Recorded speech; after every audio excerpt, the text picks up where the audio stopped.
Hello mathematicians. Today we see one nice group theory problem.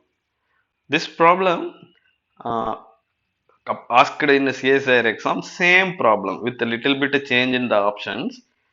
It's asked in CSIR exam 2-3 times. So please check the previous year question papers. And as usual, this is a part B problem. It looks like it is a very difficult problem, but once you get the idea, the answer is very simple. And since same problem asked again and again, better to you understand each and everything explained in this video. Okay, let's begin. If you like this video at the end of this video, please like the video, and if you are new to the channel, please subscribe to my channel. Okay, let me explain the question. G is a group. Set of G is its center. Okay, so we know what is set of G. Set of elements of G that commutes with all the elements of G. Okay. Now you take a natural number n and you define J subscript n to be n tuples. N tuples and each Gi is coming from the center of G. Okay. Therefore, it is a n tuple of elements of G such that each coordinate is an element of center. And this n tuple satisfies the condition that product of all of them is equal to identity. Okay. Here we understand one important thing. You so here there is a n times we are taking the product of center with itself. So if you take an arbitrary element from here, it will be a n tuple like this. Basically g1 etc. gn, each coordinate coming from the center, and not all of them belongs to Jn. Only if the product of the coordinates is equal to identity, such elements will be in Jn. So while we solve this problem, to show some element is in Jn, some n tuple is in Jn, we have to prove that each coordinate is in the center and the product of the coordinate is identity. That's how we prove that an element is in Jn. Okay, let's continue. So as a subset of the direct product group, so if G1 is a group and G2 is a group, you can form a direct product of the group G1 cross G2.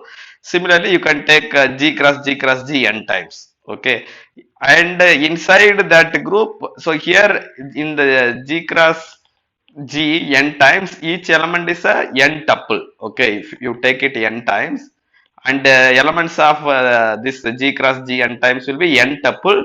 Each coordinate is coming from G, correct? And in Jn also, each it is a n tuple, each element coming from center, in particular each element coming from the group G.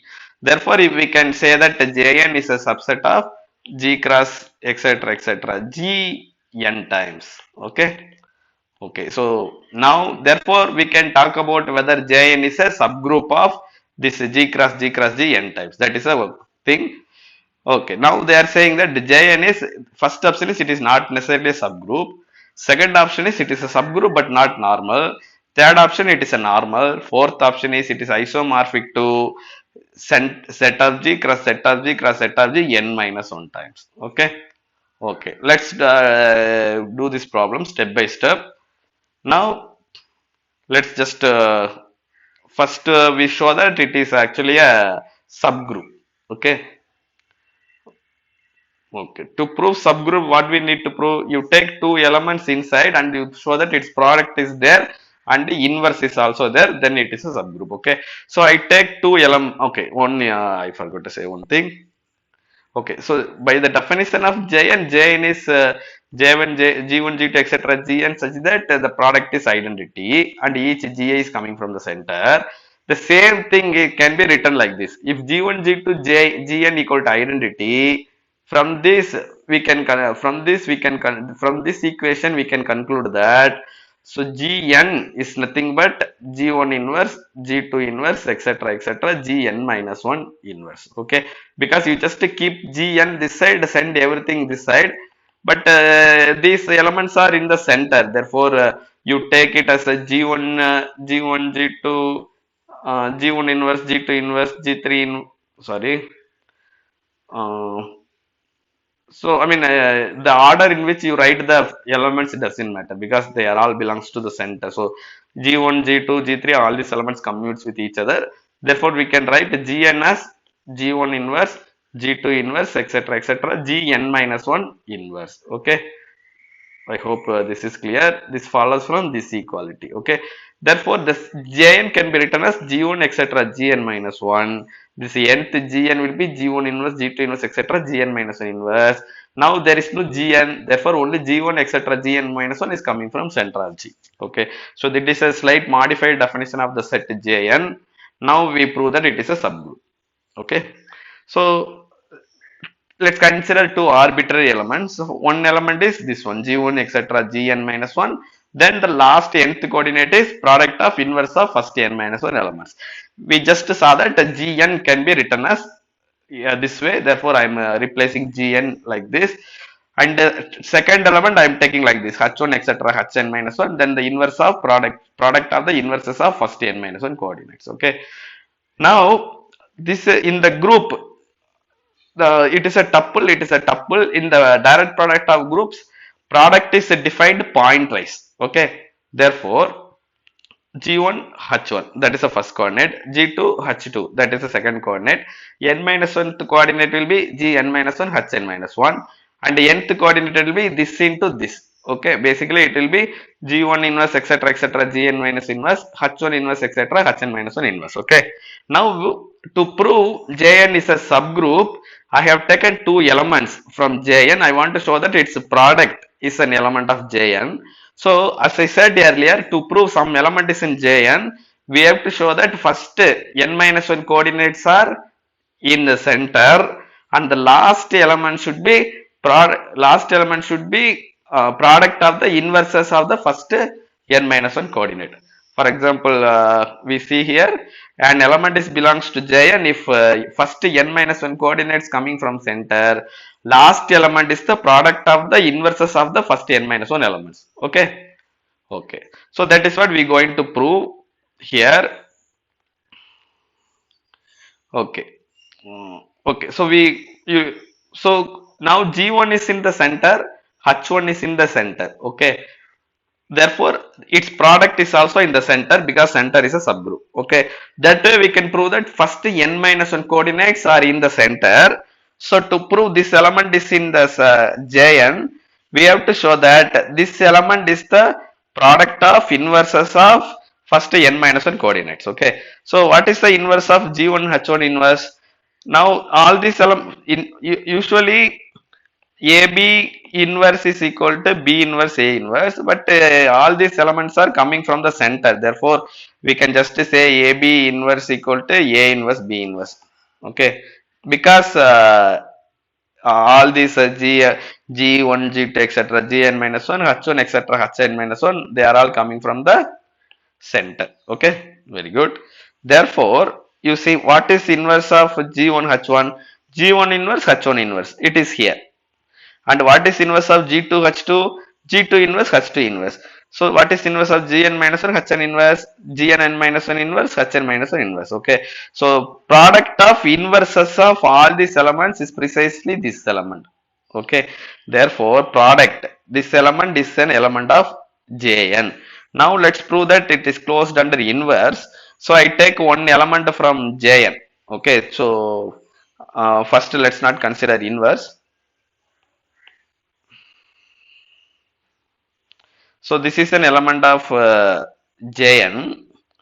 In the product, in the direct product of groups, if you want to calculate the inverse, what you have to do is you have to take the inverse inside for each element. Okay. So for example, like in G1 cross G2, if I take an element A comma B, A comma B inverse is nothing but A inverse comma B inverse. Okay. This you can easily verify. Therefore, inverse of this element will be G1 inverse, Gn minus 1 inverse, uh, and like this element's whole inverse. Okay. Now I claim that this element is in the Jn. Okay, because I have taken an element from Gn, I claim that its inverse is in Jn. So this is the inverse. I want to prove that, but this is the inverse in the group G cross etc. G n times. Okay, but inverse of this element exists in G cross G n times. But we claim that that inverse is actually an element of Jn. Okay, so to prove this element is in An, what we have to prove? We have to prove first n minus 1 element is in the center, last element is the product of inverses of this element. That is what we have to prove.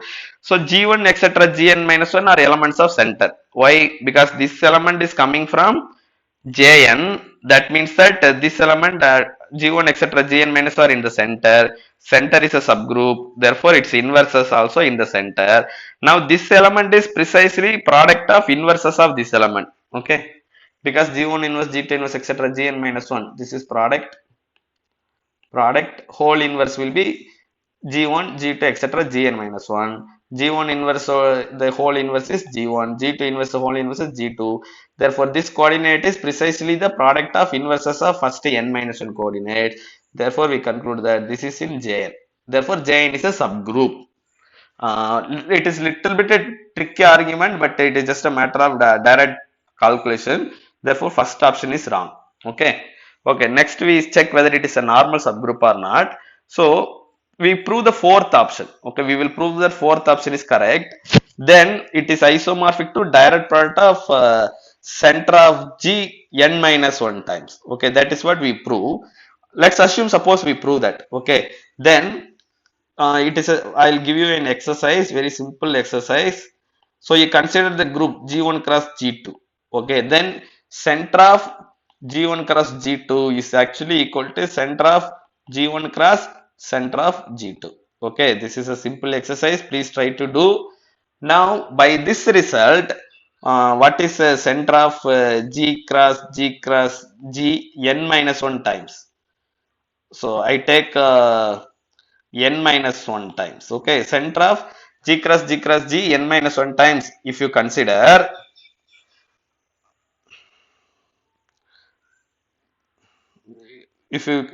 n minus 1 times, it's say this is equal to center of G cross center of G cross etc. cross center of G n minus 1 times by this result.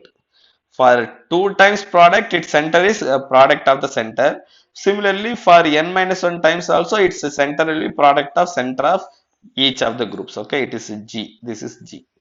Okay. Therefore, we conclude that this Jn is nothing but Jn is nothing but uh, so we prove that Jn is isomorphic to center of G cross center of G cross center of G n minus 1 times. But the center of G cross center of G cross n minus 1 times is the center of some group. Okay. But the center of a group is a normal subgroup. Therefore, we conclude that Jn is a normal subgroup. Okay. Okay. So basically, we want to prove that whatever Jn we have defined, it is isomorphic to center of G cross center of G cross center of G n minus 1 times. Okay, that is what we are trying to prove. So let's prove it. Okay. So let's take J to be center of G cross center of G n minus 1 times, and I define a function f from Jn to J. Okay. Since Jn is a subgroup, it is a group.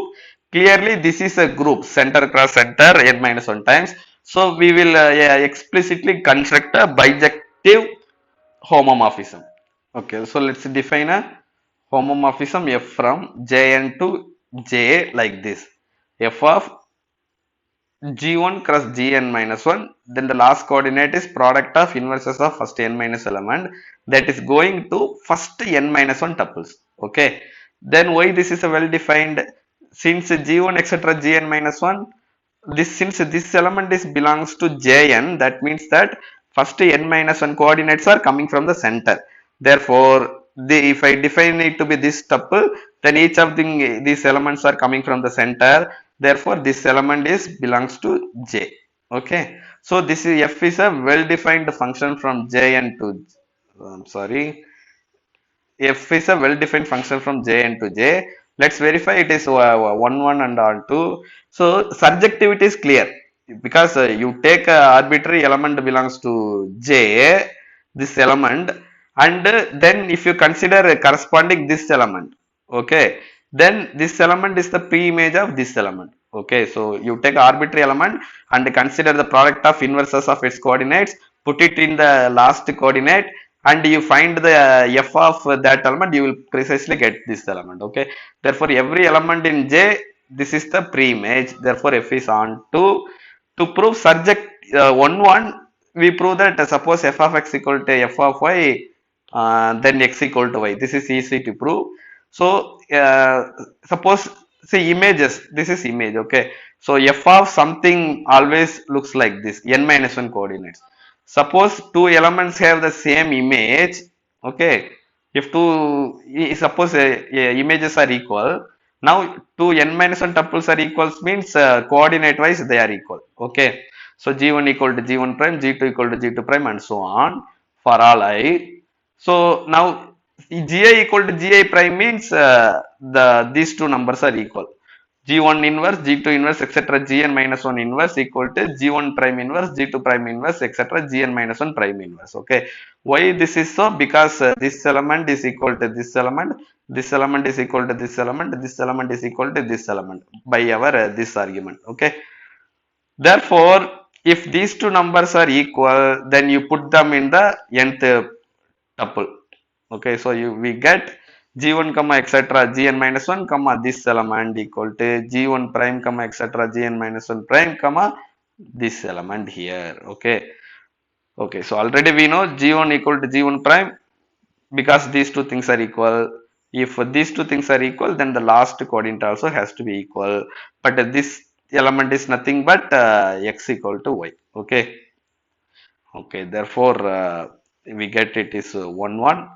Okay, so for example, this is x and this is f of x. Okay, therefore this is f of x equal to f of y, we get x equal to y. Okay, similarly we can verify that it is actually homomorphism. So verifying homomorphism is also just straightforward. You take two element and you just multiply them, and yeah, it follows that you can. Okay, let me just briefly say. So to take two elements and f of ab equal to f of a and f of b, that's what we have to show. So this element star this element, so how the product defines point wise. So if I multiply these two element, I'll get a g1 h1 etc etc gn minus 1 hn minus 1, then this element into this element. Okay, okay, very good. Then what is f of this element? What will f do? F will just take the first n minus 1 coordinates, leave the last coordinate. That's how f is defined. So f of this element will be g1 h1 etc etc gn minus 1 h1. Okay, here note that this element is the product of inverses of these elements, therefore this element is an element of Jn. Anyway, we know Jn is a subgroup, therefore product of these two elements is again in Jn. So now g1 h1 etc gn minus 1 hn minus 1 can be written as g1 etc gn minus 1 times h1 etc hn minus 1, but this element is precisely sorry, this element is precisely f of this element is precisely f of this element. Okay, therefore f of a star b equal to f of a star f of b. Okay, okay, okay friends, so we conclude, we have proved that uh, this uh, Jn is isomorphic to direct product of center. Okay, therefore yeah, we already showed that it is a subgroup, therefore it is also false. Okay, friends, so I hope you understand. Uh, See, I'm a research student. Like, I just want many people to learn the subject properly through understanding, and I want many people to clear exam. That's why I'm spending my time on making videos. So please share with your friends and subscribe to my channel, and try to like the videos. Okay, if you like the videos, it will be get recommended to many people. Many people will watch my videos. Okay, thank you.